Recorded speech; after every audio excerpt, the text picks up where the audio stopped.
Welcome to the Being Known podcast with my friend, Dr. Kurt Thompson. And my friend, Pepper Sweeney.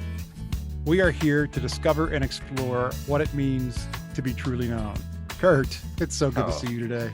Man, Pepper, it's been, for our audience, you all would know this, but since we last recorded, it's been, I think, at least 6 weeks. Yeah, you've had 37 vacations, so we weren't able to record between now and then.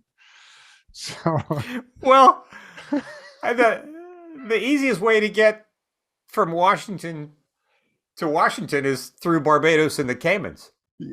Yeah, exactly. That's how I get to work every morning. Right, you commute by way of Barbados and the Caymans. I do that mentally every morning, but I don't actually do it physically. Gosh, I wish that were true. That I was in Barbados and the Caymans. But man, it is good to see you. Yeah, it's been a minute, and we were talking before we started recording today that just how much we missed each other, and just how good it is to be together. And I feel that time. I remember a couple of weeks ago, I was looking at the calendar trying to figure out when we were going to see each other again, when we were going to record, and I was like, that's way too long, way too far away. Right. Yeah. At some point, I don't remember where it was in this space in between. You texted me something. Yeah. And I'm like, I can't just text him. Like, I gotta call him. I just gotta hear his voice for like 2 minutes. That's a pretty common occurrence. I'll text you. I'll be working and I'll text Kurt and then the phone rings right away. It's like, nope, text isn't good enough.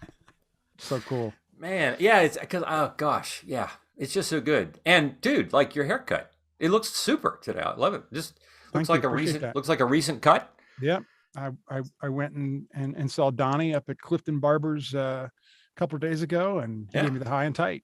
I'm happy. All right, love that. Ready for at least spring, if not summer, just around the corner here. Yeah, I hope spring gets here. Yeah, well, it honestly, I will say it has. It's been a weird spring, but it's not talking about the weather on a podcast is not the most exciting thing, right? but what is very cool is outside my back window there's a small woods, and we went in a matter of a week where it warmed up a little bit, and every tree has just got this brand new growth green. It's just beautiful, and it's spring's my favorite for sure. Yeah. So today we are here in episode 11 of the fourth season of the Being Known podcast, and we are talking about trauma this whole season. If you're just jumping in, stay with us today if you want, but I would recommend going back to the beginning because we've talked about pretty much every aspect of trauma throughout this season. And today we're going to be talking about healing trauma, the wholeness of integration. And I would like to mention a few resources just before we jump in that Kurt has researched for us. We have Boundaries for Your Soul by Allison Cook and June Miller.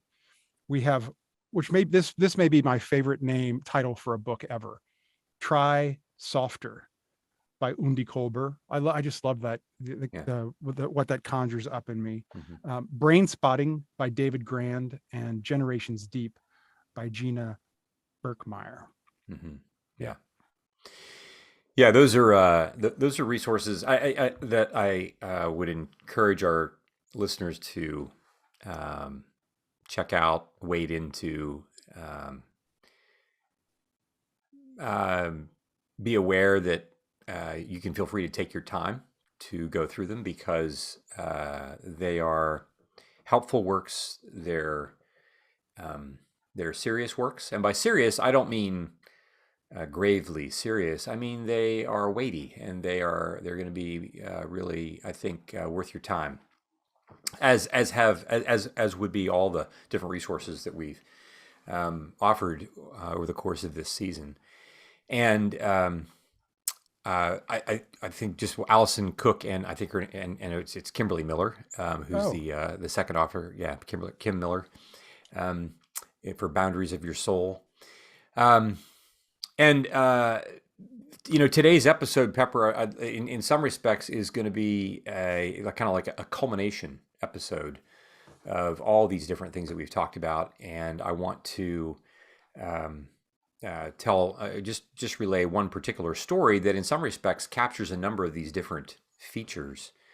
And this person's name is Emily, and we've talked about different kinds of trauma, and both trauma of neglect and the trauma of active wounding.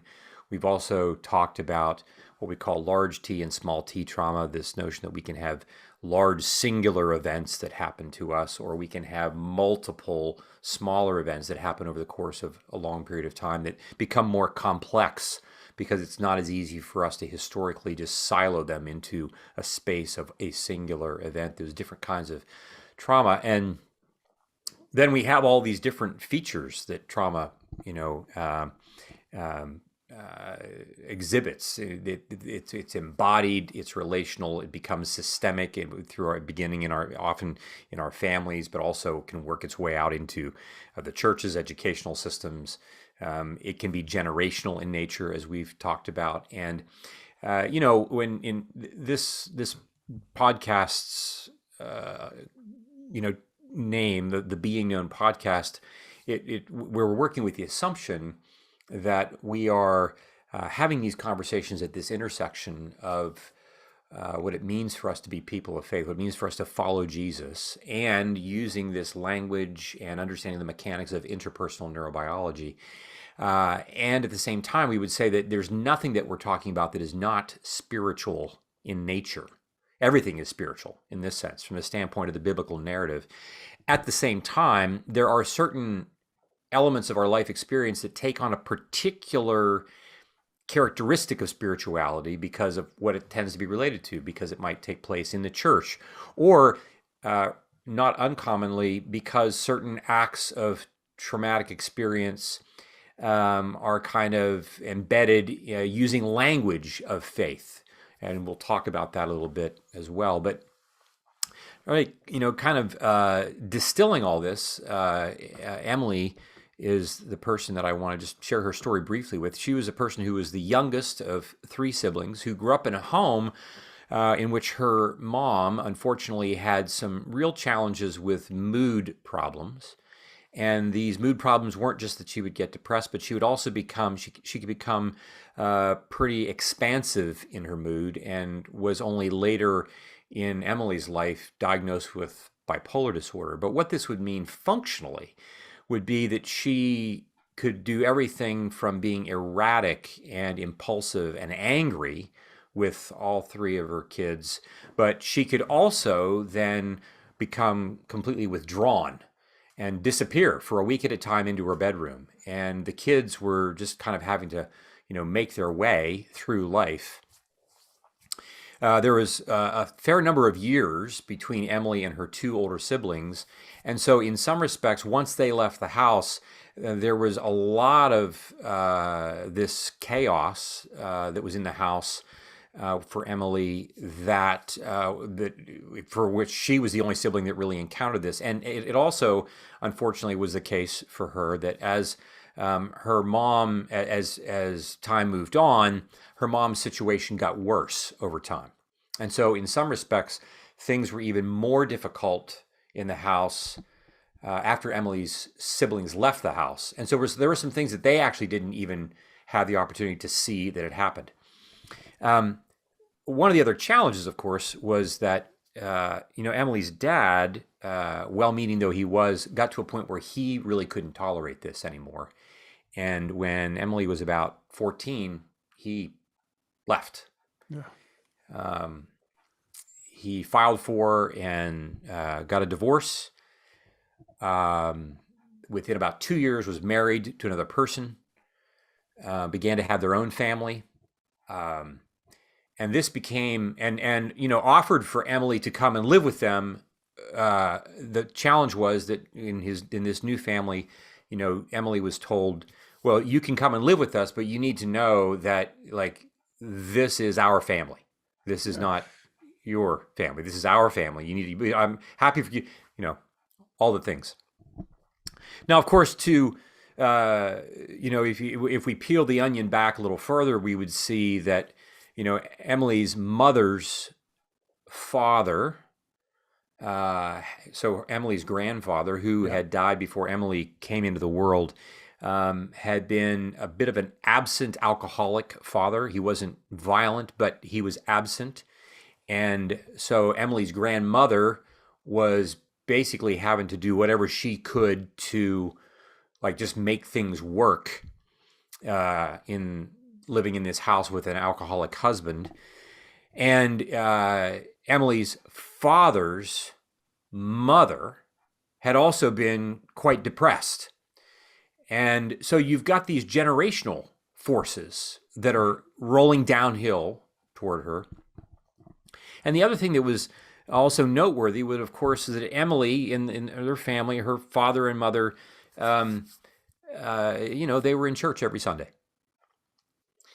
And these were people who, in their best moments, were Godfather followers, wanted to be faithful in that sense. And interestingly enough as well, when Emily's mother was not in one of her either more chaotic or absent places, it turns out she could actually be quite present with Emily and kind and attuned to her, but you just never knew when it was going to disappear and move into some other place. And Emily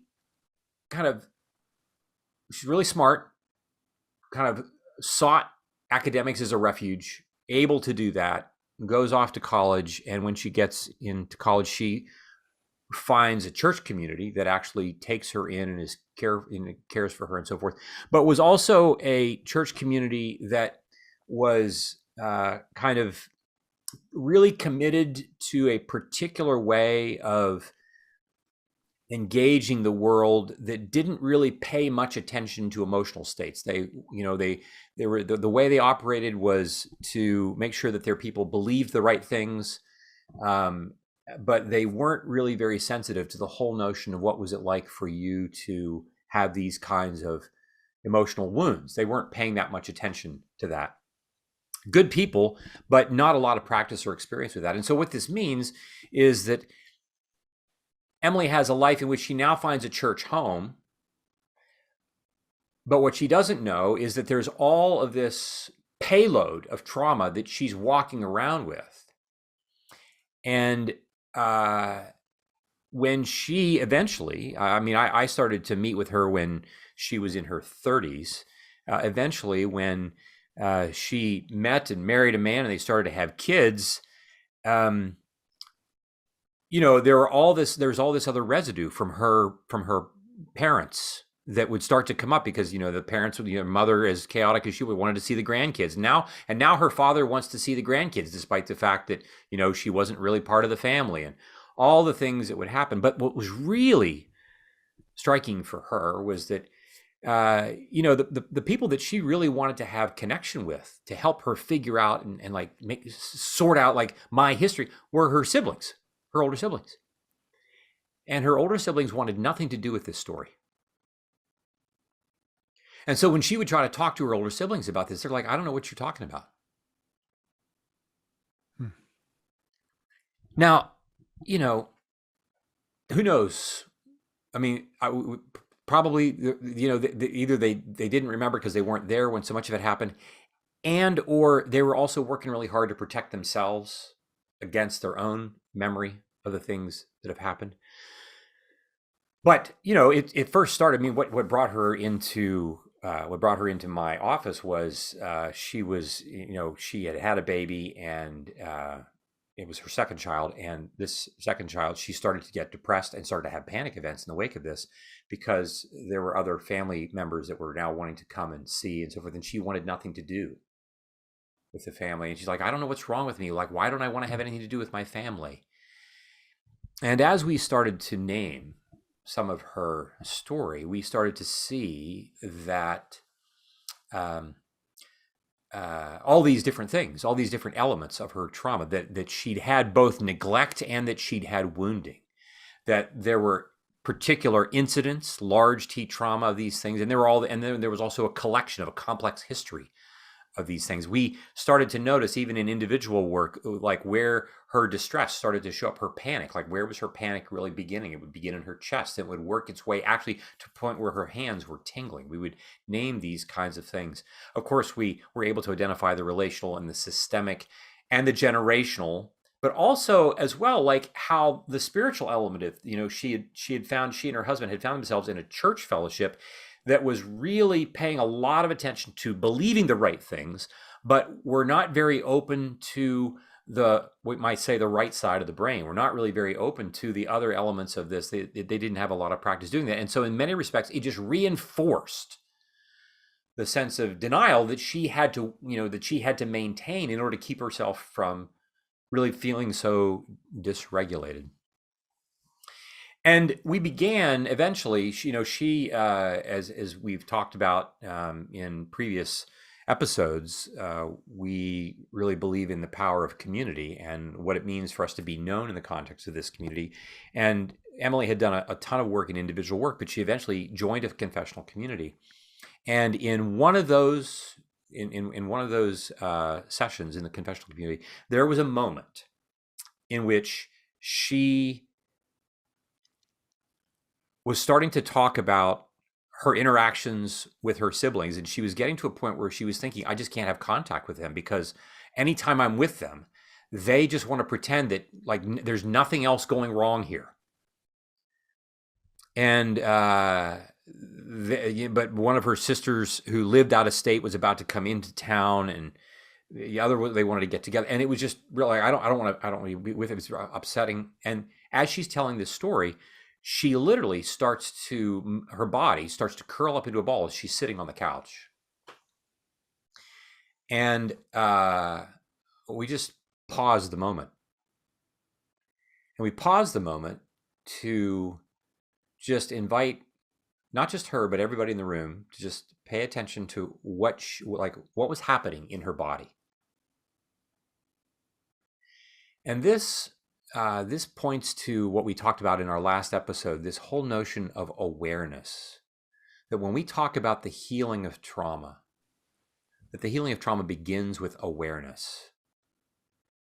And we like to say that secure attachment or earned secure attachment begins with the newborn or the infants or the 59-year-olds growing awareness of the other's awareness of me.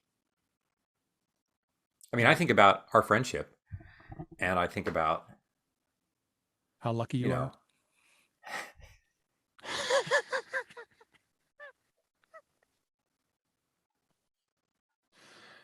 How just unbelievably lucky that you found yourself in a friendship with Pepper Sweeney. I mean, come on. It's like I know. It's like winning the lottery. I know it is, because like, how do I rate that I get to be a friend with the most beautiful man in the world? I mean, yeah. I don't. How do I rate? Yes, I ask myself how I can. How you can put up with me? You're also just as flummoxed about how this has happened. How has this come to be? No, in the course of history, weren't there 4 billion other options? I got stuck with Dr. Desire. Oh my gosh. Why is it this guy? Oh man. Yeah.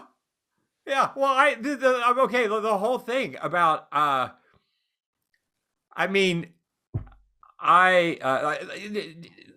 a small example, just this past 6 weeks, just missing being with you. Yeah. And missing me. Like, I've been so looking forward, like, you might not, you wouldn't say this in typical conversation, but like you're saying, like, my gosh, I can't wait to be back in the room where I know that Pepper will be aware of me. And in that moment for Emily, the fact that we weren't just aware of her in some global sense, but we were actually aware of her body, like that she was getting all balled up, and we were aware of the detail, aware of the distress, aware of the anguish that she was demonstrating. And I remember just saying to her, "Hey, I just noticed this. Do you notice what you're doing with your hands? Just tell me what you sense in your hands. Just be aware. We're not even saying that, like, we didn't say like you shouldn't feel that. We're just saying like just notice." And we went from her hands to her arms to, and and to her, and like that she was hunched over and that her legs were kind of like tight up. And I just said, I just want to invite you to like just allow your hands to rest on your lap for a moment. And then I said to the rest of I just want everybody else, if you can all do that. And I said, what else? Where else are you feeling? She said, I'm breathing really, really shallow, really fast, and my chest is tight. I said, I just want you to take your hand, your right hand, just allow it to rest on your chest. Just allow yourself to feel your hand on your chest, and allow your chest to feel your hand, and your hand to feel your chest. Just focusing your attention. And I just want you to allow yourself to breathe. I want everybody else do that? And everybody did it. And Pepper, it was stunning to watch everything about her physicality change in a matter of about 60 seconds. And this whole notion, she later reported that one of the things that made such a difference for her in that moment was when she noticed everybody else in the room put their hand on their chest and be present with her. And in this way, we weren't just being present in some abstract way, in some, psychological way. We were being present with her in an embodied way, joining with her. And as we've often said before, shame is like this locomotive, and if we're going to move it, we need a bigger train. And this became a bigger train for her. And in that way, we were noticing her. The awareness brought an embodied presence to bear for her, on her behalf, in ways that were completely antithetical to the way she had not been noticed, first by her parents, then even by her siblings, even by her church. And then I said, in the presence of this group, I said, gosh, this reminds me of the story of the woman with the bleeding condition. And our listeners, if you're familiar with this story is told in a number of places in the Gospels, but I'm really struck by the fact that, and the way that it's told, its most lengthy version is in Mark's Gospel, which, interestingly enough, is the gospel that is most fast moving. It is the fastest paced gospel. And it's striking that Mark took the time to slow the story down, because here in Mark 5:25-34, we have the story of the woman who had this bleeding problem. She'd for years had gone to see many, like she'd suffered at the hands of many physicians, is what the text reads. Many therapists, right? Many people had tried to help her without effort. And then what we see is her sense. Of course, we're hearing this story afterwards, and she thought to herself, if I just touch the hem of his garment. She has a sense of what her problem is, and she's correct as far as she knows, right? The sense is that I have this bleeding problem, and if I touch the hem of his garment. And so her mission is to be healed, but very silently, very quietly. She's going to keep things out of the public eye. Because for her to have this kind of a problem would have necessarily been a very shameful thing. And then, things go off the rails for her, because she touches the hem of his garment and he just stops. Right. And this is when, if I'm her and I'm working through the crowd and I get down in the crowd and then I go and I find the hem and I just touch his hem and I'm like, phew, I've done it. And she feels the healing power come, and it's like, this is great. I'll just go back to my house or I'll disappear into the crowd. And he's like, whoa. And if you've ever been in one of those situations where you've kind of done something wrong, but you think you've gotten away from it, and then it goes 5 seconds, and then the teacher says, "Excuse me, Kurt, do you have something you'd like to share with the class?" It's in one of these moments where what he does, he sees that her condition of bleeding is only the tip of the iceberg. He is aware. He's that sensitive. And this notion that our trauma requires that kind of awareness. We long for that. But the thing is, we don't often know that. And we think like, gosh, I just got to get rid of the symptoms. I just got to get through my day. I just got to, just like her, I just got to get through this much, without recognizing that real healing entails Jesus coming for everything. Now, who touched me? Like, well, I'm not going to answer that question. Like, no, I didn't. Like, and then trembling, it says she acknowledges. And then he says, your faith has made you. He calls her my daughter. He calls her my daughter. Like, again, we have to recognize that in that time, for anyone who was not in your biological family to call you their brother, sister, daughter, son, like, it wasn't done. To call someone their daughter, their son, their father, their mother was a word of intimacy, was a word of being drawn. He wasn't just healing her. He was saying, you're mine. The healing of trauma is not just intended to eliminate our symptoms. It's intended to draw us into a family of belonging.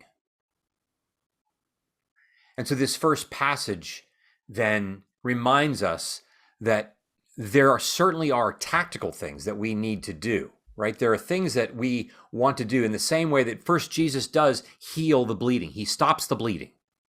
We stop the hemorrhaging. And in a lot of the work that we do, there are a lot of different things that we tactically want to try to employ. We've named some of these things with some of our resources. We've talked about internal family systems, this way of imagining how the mind works that was developed by Richard Schwartz back a number of years ago, and we read about in Allison Cook and Kimberly Miller's book, Boundaries for Your Soul. That's a thing that I would really advocate for us. It's an accessible read that really helps us recognize that so many of our traumatized parts, we just want to get rid of them. Just like the woman with the bleeding dyscrasia, she really wanted to get rid of some of those parts of her. She just wanted the bleeding to stop. And Jesus is bringing every part into the room. There is a particular intervention called brain spotting. It's sounds kind of weird, but the book that we mentioned, Brain Spotting, at the top of our hour by David Grand, is also, it's just another form of intervention, not unlike EMDR. There is work that we do with, there is an exercise that we do called the formation of a trauma egg. And this it's a way of drawing out, literally like drawing out on a large sheet of paper, various events that we have memory of traumatic events that we've had in our life, sharing that with somebody else, because what we're doing is we're really doing what the woman did. Like, we're bringing ourselves to other people in order for those other people to provide for us healing of the acute symptoms, but we're not stopping with that in the same way that Jesus didn't stop with that. One of the first things that we then see when he calls her daughter is he's doing what he did actually earlier in Mark's gospel. He's thoroughly upending the notion of family. This whole notion that when he calls her daughter, that when we are working with people who've had trauma, what we really want them to know is that, like, I want you to have the sense that I see you as my daughter or my son or my brother or my sister. And those kind of family ties are ties that don't ever dissolve. So we're not just healing symptoms. We're drawing people into a state of belonging in a family. In Mark chapter 3, verses 20 through 34, we see the first classic psychiatric diagnosis of Jesus. When he's healing people and he's in the synagogue and he's upsetting the Pharisees and so forth and so on. And the text reads that his family came to find him because the neighbors had said that he had lost his mind with all these things that he was doing. And he goes and he's teaching in a home, and there's so many people packed in the home that when his mother and brothers come to find him, they can't get in. And they send someone up with the word, your mother and brothers are here. And then he does this very strange, unthinkable thing for a firstborn Jewish male in public to say, Who is my mother? Who are my brothers? The one who does the will of my Father. He is my brother. She is my mother. This would be an unconscionable act of betrayal to say this publicly. You can imagine you're Mary and your brother's like, what the heck? And what Jesus is doing is he's paving the way for us to recognize that our healing, our trauma, our regeneration is intended to be sought from not just by particular people, but from anybody who's willing to pay attention to this. And so in our confessional communities, for Emily in particular, we knew that she wasn't going to be able to receive from her siblings what she really needed to receive. And so part of the work that she was doing was the work of imagining that what she really needs, this felt sense of affirmation and validation of what it was like for her growing up in her house, but not just to stay with that, but to move into a space of regeneration that she wasn't even receiving from her church.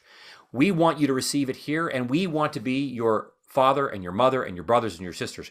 We want to be the ones who are doing the will of your Father.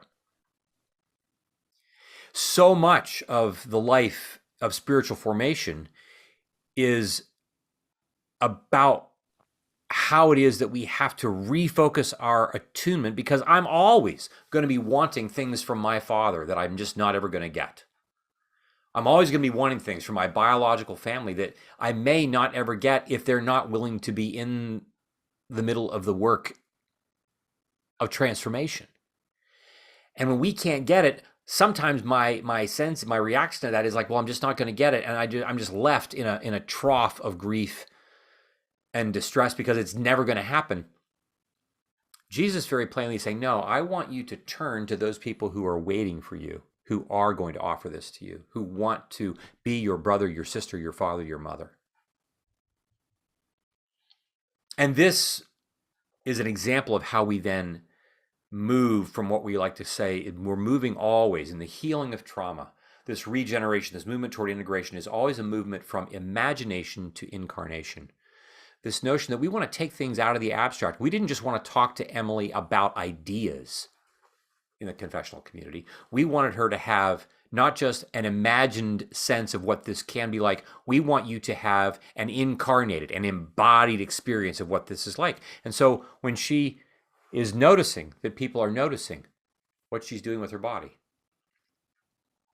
when people then act toward her in ways that she is able literally to take with her in her imagination when she then goes back to her home, as she's dealing with these things throughout the course of her week, as she said 2 and 3 and 6 months later, I go back to that moment where we were sitting here, and I remember, and I imagined the moment when everybody put their hands in their chests. That's what I was going to say. One of the things I loved about that moment as you described it was, it wasn't just everybody focused on her and pointing out what she was doing.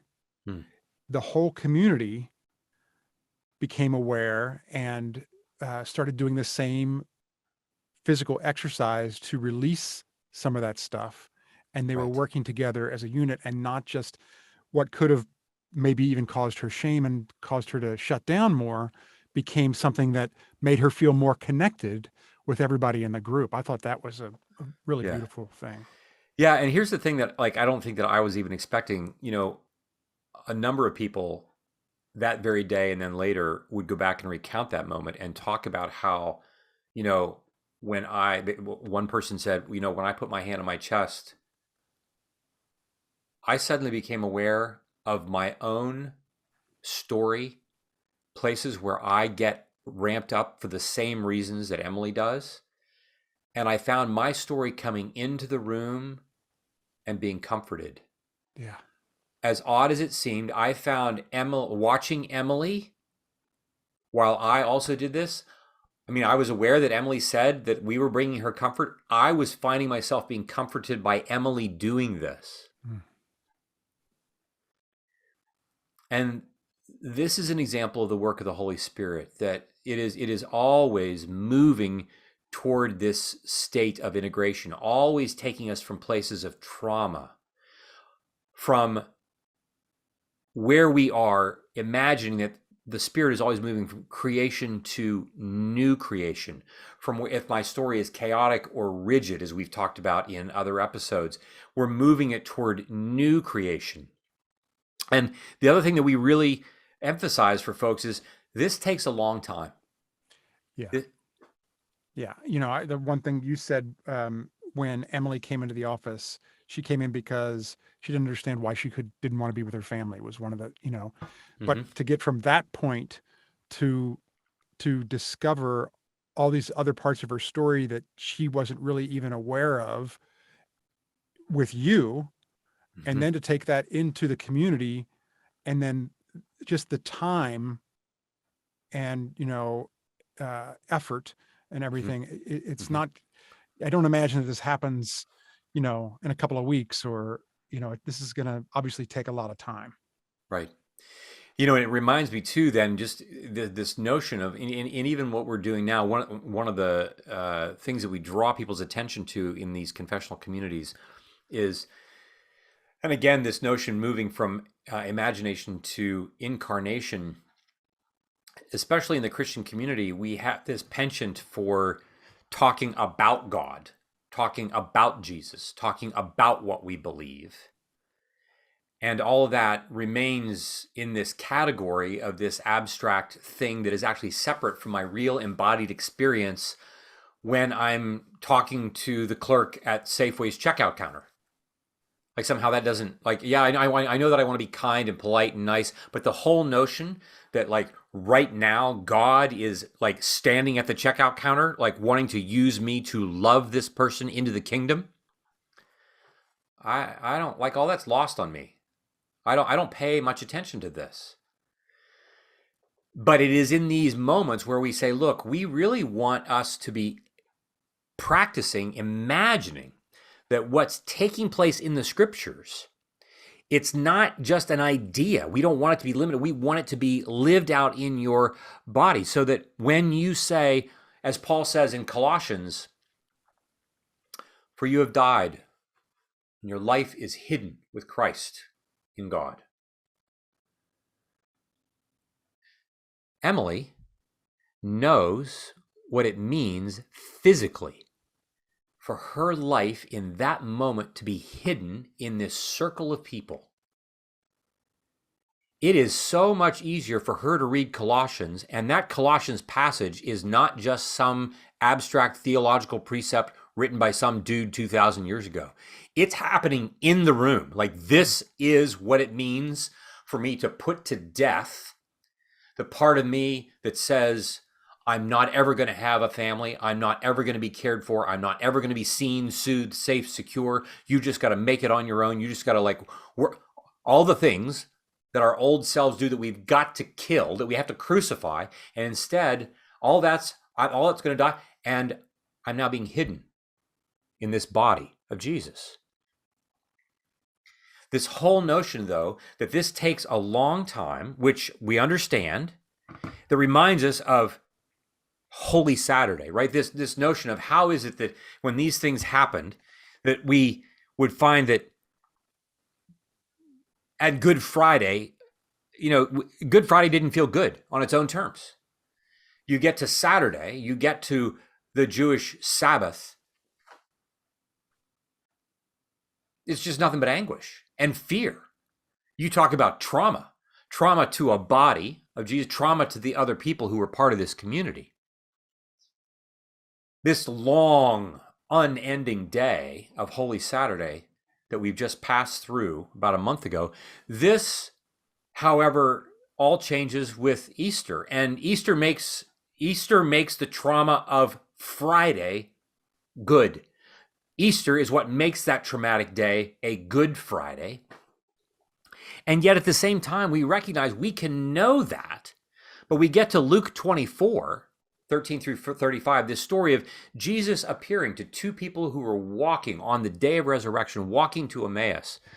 And we're familiar with, they have this conversation along the road, and he asks them about all the events, and they're kind of incredulous that he doesn't know. And he gets to the end of his travel, and he's going to go on, and they invite him in for dinner. They sit down, and he breaks bread and gives thanks. And in that moment, in that embodied moment, their eyes are opened to who he really is.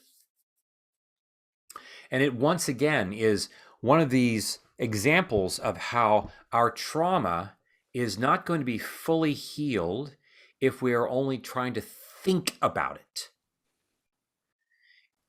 In our embodied remembrance of those who are coming to find us, in Emily's embodied remembrance of that moment, there's, in some respects, the breaking of bread, the breaking of someone else's story, others coming to find her, and then them sharing with her about how her action opened them up to the brokenness of their story. The breaking of the bread, this embodied moment, is when we see Jesus. And then they said, and did we not say that our hearts were keenly, like mysteriously stirred in his presence? And this is who we're being called to be to other people. We are being called to develop relationships that are coming to find each other, and to do so in the hardest places. We Christians talk about a theology of atonement. Now, there are multiple different parts of this theology, one having to do with our justification, that Jesus really pays a price. We can talk about that. One other additional element has to do with the literal English word atonement. Comes from at one meant. This notion that God is being fully with us, fully at one with us, because I need someone who can go to that length and beyond, given how broken I am, to find me, to heal me, to regenerate me, and to do so in this holy Trinitarian presence, and then invite me to become part of that work on behalf of others. We're reminded, once again, Pepper, of this story of the cellist of Sarajevo, who, we've talked about before here, this notion that he is going to go where the bomb crater is. And that's where he's going to play. And I think of the times when you've done that for me. I think of the times when others have done that. I think of how that community did that for Emily. And we recognize that it takes a long time. Holy Saturday reminds us that this feels like forever in this process. And therefore remembrance, going back to these places of connection over and over and over again, no matter how thorough this trauma has been, its embodied nature, its relational nature, its systemic, its family nature, its spiritual nature, its religious nature, all these things. Remembering that the most beautiful, most durable artifacts that have ever been created take the longest time to make. And Emily's story gives us an example of how we are able to partner together to do this using tactics like we've named, whether it's EMDR or brain spotting or IFS, the kind of work that we do there, even pharmacological intervention, but also that this is not intended just to be something that we do in a clinical setting. We intend to do this in the course of creating a new family of belonging that Jesus makes operational in that story in Mark's gospel. The last thing I want to name here that we haven't actually talked about in any of our episodes before, but something that is particular to our story here in the United States, and that is the story of racial trauma. And I want to acknowledge that this is a topic that we could talk about in and of itself for a very, very, very long time. And I would say we need to be talking about, but not just talking about it, but taking action. My good friends, Greg Thompson and Duke Kwon, have written this fabulous book called Reparations. It's generated all kinds of conversation, all kinds of concern, it's gotten all kinds of reactions, but I would commend our readers to think about that, along with a wonderful book called My Grandmother's Hands by Resmaa Menakem. And these are just a couple of resources that I would invite us to consider, because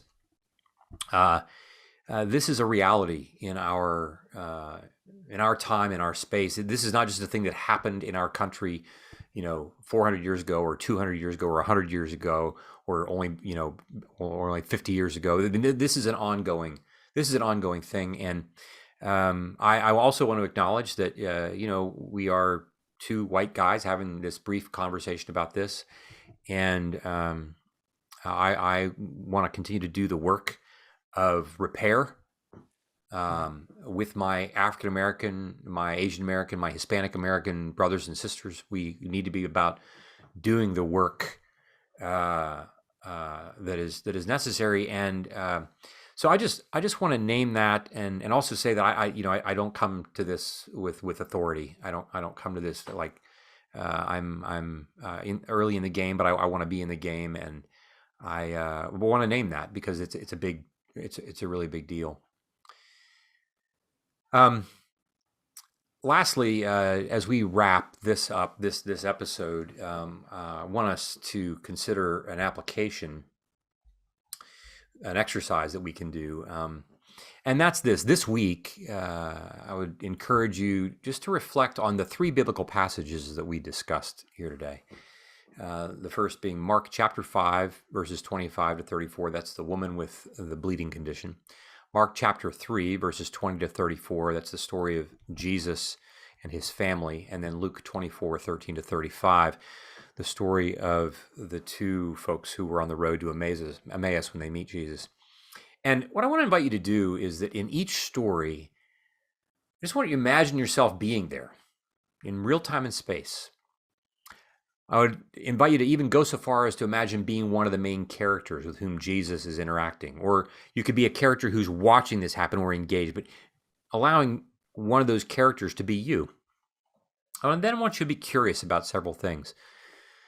First, imagine if there are any parts of you or your life that are represented by any of the characters. By the woman herself, for instance.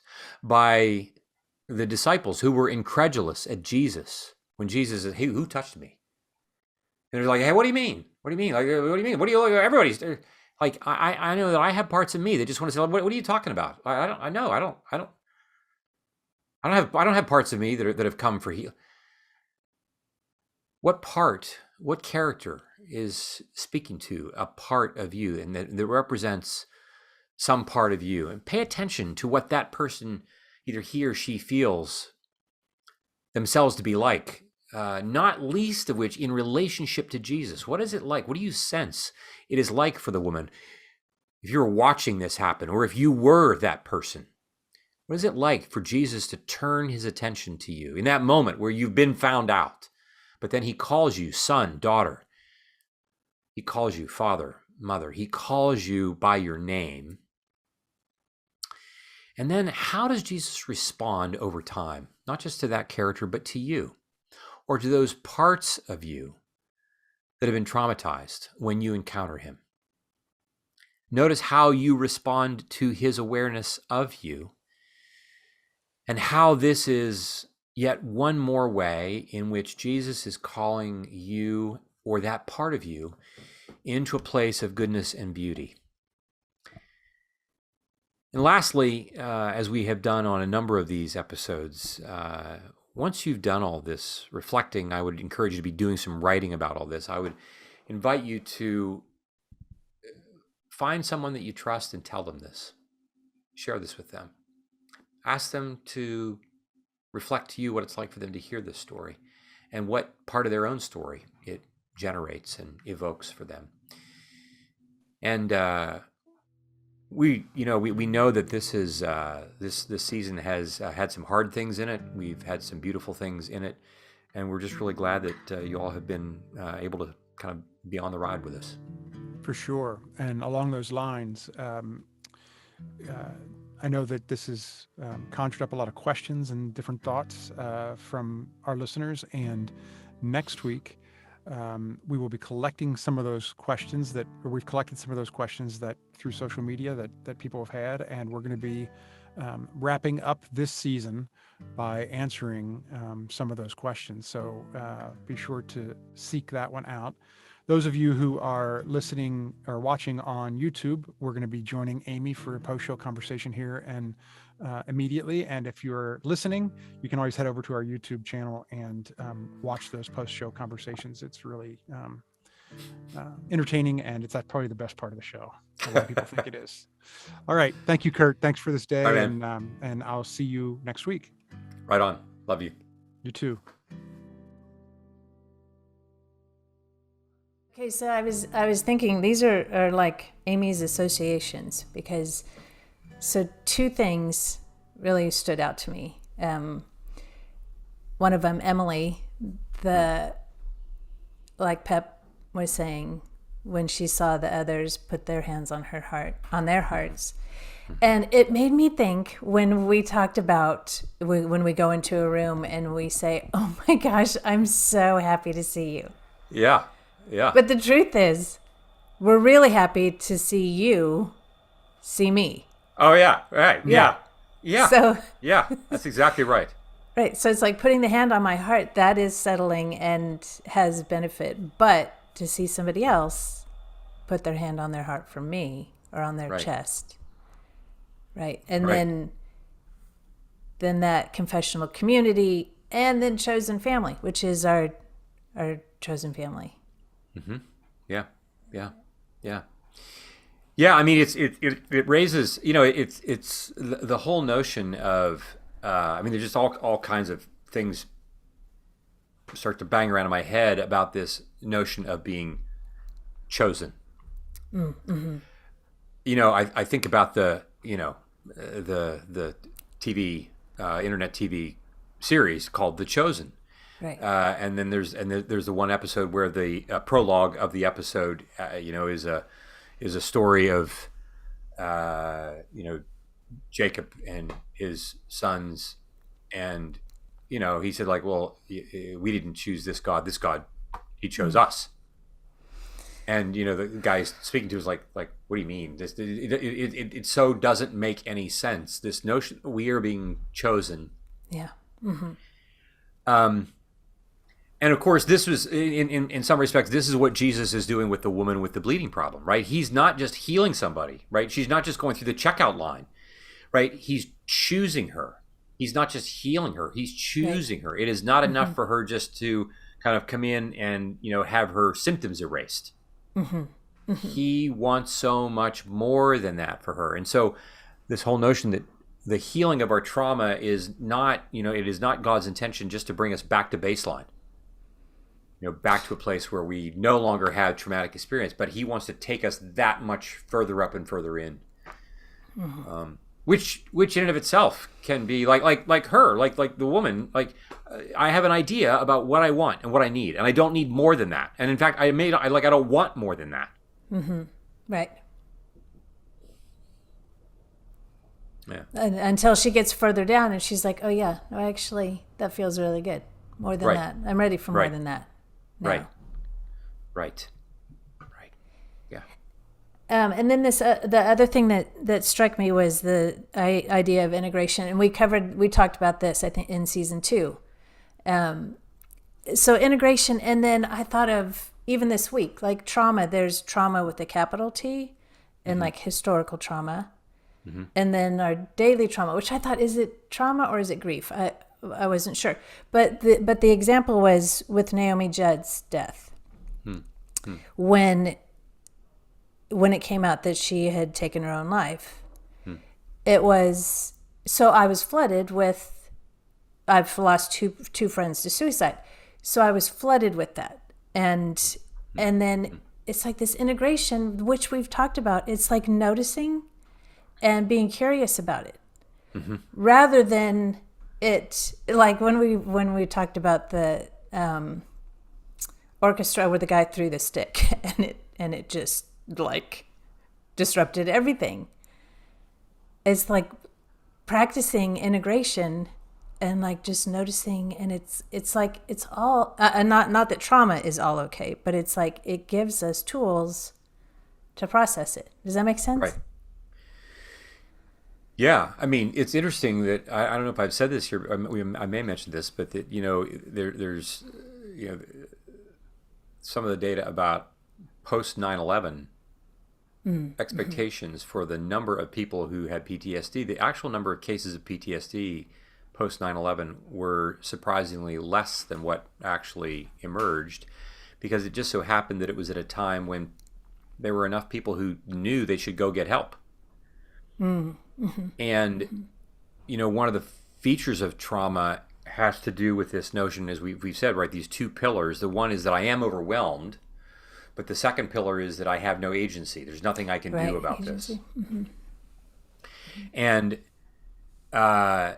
people who are overwhelmed, but they say, I just got to get to see some kind of a doctor or a psychiatrist or a therapist that can, so help me. And again, the very beginning is like, it's easy for us to think, I just have to go get something. And the something itself is going to, stop whatever this thing is. And the thing that I'm actually most in need of, fundamental, not all, it's necessary, it's not sufficient, but is necessary, this undercurrent of awareness, this undercurrent of attunement, this undercurrent that someone is looking for me.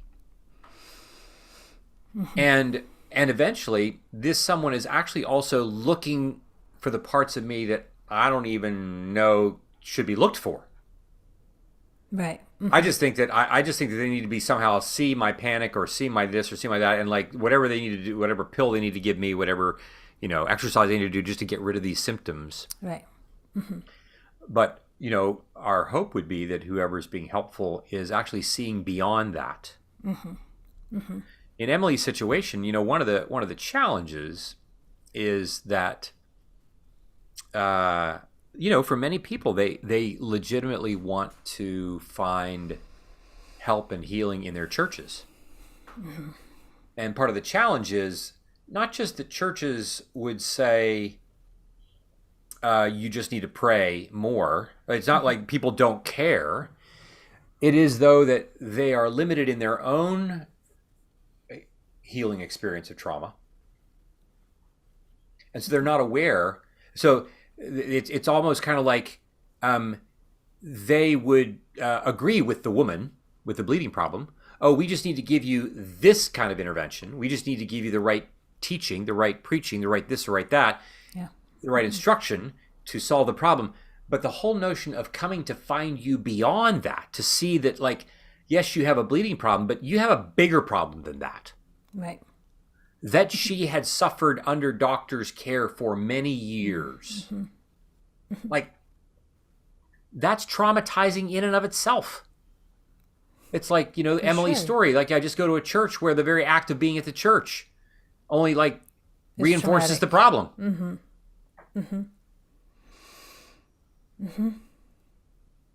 Yeah. Pep, what you thinking? No, I was thinking about Emily and her and her siblings, and one of the things that I think we didn't talk about, and it may or may not apply to her family, but the idea of when you have a group of siblings, a few different siblings, each one of them has an entirely different experience and understanding of what their life was in that. Oh my gosh. Right. Between my oldest sister and myself, it's a whole entirely different experience, right? So it could have been that some of her siblings, when they were like, I don't want to talk about this, it's like, I don't know what you're talking about. That wasn't what I was out of the house maybe when that was all, by the time that was all happening. And, or even whatever. I was in the house, but that wasn't. But didn't see it, right? Yeah. Wasn't my experience. Just that just fascinates me. People that are raised under the same roof and have a completely different understanding of the way they were brought up. Yeah. So it's really interesting to me. So I wasn't even planning on going here. So I grew up in this, not just my own nuclear family, as it were, with my three much older brothers, but I grew up in an extended family in our small town in Ohio, in which I had, an uncle and aunt, and they had 3 kids, and those 3 kids and my 3 brothers, for the most part, kind of all grew up together. Right. And then 11 years later, I come along. And so they're basically at least 2/3 of a generation ahead of me, really, for the most part. And it has been stunning over the years to watch the evolution of conversations that I've had with my cousins, as I have gotten older, and because in some respects there were just certain things that my cousins they weren't aware of because they weren't there, like they just like literally weren't there. And so for them to have a perception of what it was like for me to be me, like they only had their own grid, right, that they could look at. Yeah. And then, and so like over the years, as I've had conversation with my cousins about things and have like had some really, really heartfelt conversations with them that heretofore I never had, because like I just wasn't I wasn't even in the same, I don't know. It wasn't the same universe. Like we grew up in different worlds. Totally different time. Right. Yeah. And it has been really meaningful for me on a number of occasions in which some of my cousins have been able to like empathically say, "Oh my gosh, that must not have been easy." And to have someone else who had no expectation of knowing what it was like to be me, but because they don't have any other template, they would assume that my life would be like their life. Like what? Like how else would you imagine it to be? Right. To have someone else be curious enough, and then not only just be curious enough, but then like to get it, to be like, oh, And say it. right, and it's been really meaningful to me to because I'm like I live in this world typically where I just don't it's this huge gulf between me and them. And then as we all, you guys know this, but our listeners may know that I've lost these three brothers to cancer. And after my third brother passed away, we were sitting around having a conversation, and one of my sisters-in-law, and as I've said maybe here before, like it's really striking the kinds of conversations that you can have, and that you can only have and not until certain people have died.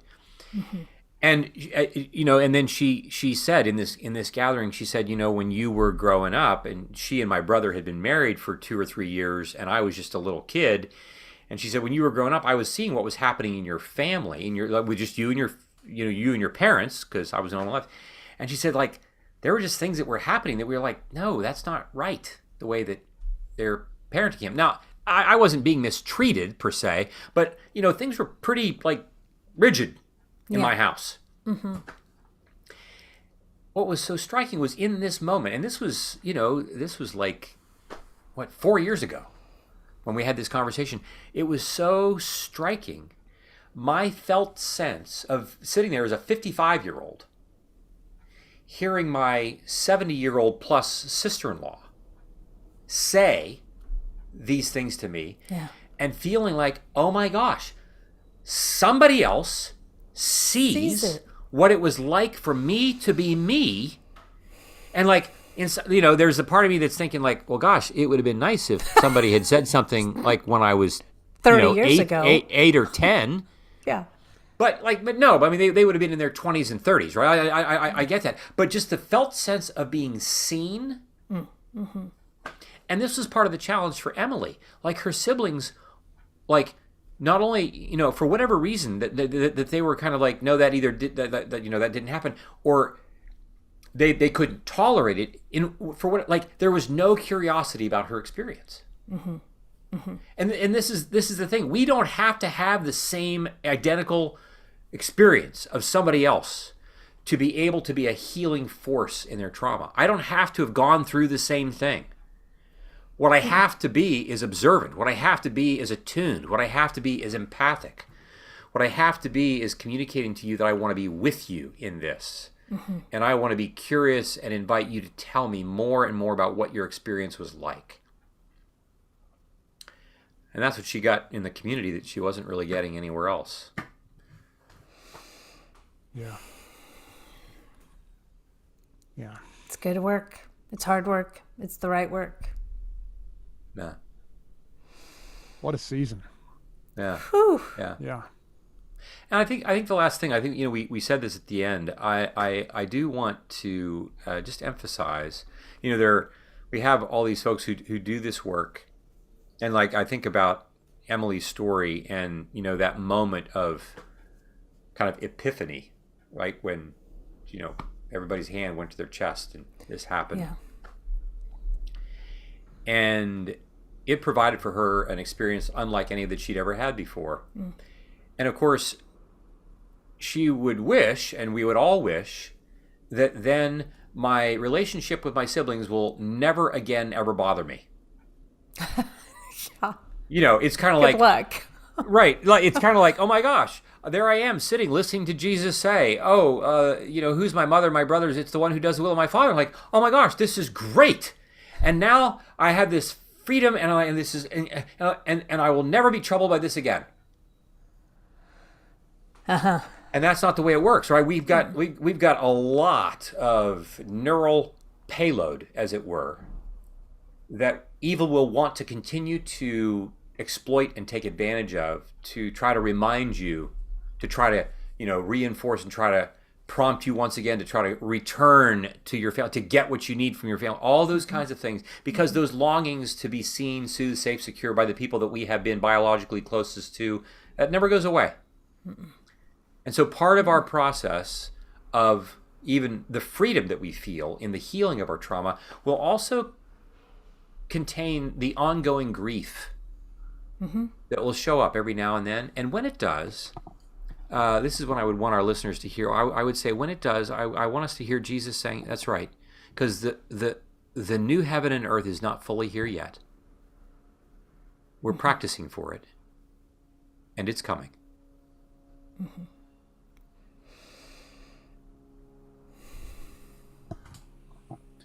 All right. Amy, I always appreciate your perspective. It's fun. Yeah. It's good. Yeah. It's rich, real. Yeah. Kurt? No. I'll No. leave it I at think that. you should stop talking. I think you should stop talking, and I think Amy should take us out. Have a good week, guys. Take us out, Amy. See you Okay. next week.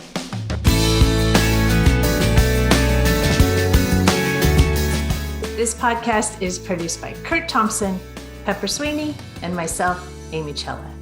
Audio production and editing is by Keaton Simons. Video production and editing is done by Mark Gould. If you'd like to connect with us, you can find us on social media at Being Known Pod. If you like this podcast, tell a friend. If you love this podcast, tell everyone you know. And please like, rate, and review wherever you listen. Be well, be known.